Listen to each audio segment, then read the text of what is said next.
তুমি এক জীবনে সবার কাছে ভালো হতে পারবে না, চেষ্টাও করো না কখনো সবার কাছে ভালো হওয়ার জন্য, কারণ সবার কাছে ভালো হতেই হবে এমন মাথার দিব্যি কেউ তোমায় দেয়নি। আর তুমি বেঁচে আছো তোমার নিজস্বতায়। সেখানে তোমায় কে ভাবলো, কে খারাপ ভাবলো, তাতে কিচ্ছু এসে যায় না। দিন শেষে নিজের জন্য নিজেকেই থাকতে হয়, অন্য কেউ তোমার জন্য থাকে না, থাকেনি কখনো, আর থাকবেও না।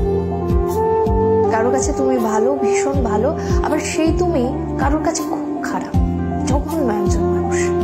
সেটা কেমন করে হয়? প্রশ্নটা মনের মধ্যে আসতেই পারে। আসলে আমাদের কে ভালো ভাবছে আর কে খারাপ ভাবছে সেটা বিপরীতে থাকা মানুষটার মানসিকতার উপরই নির্ভর করে। সেই পরিপ্রেক্ষিতে অন্যের মানসিকতার পরিবর্তনের ভার তো তুমি নিতে পারবে না। তাই তোমায় কে কি ভাবলো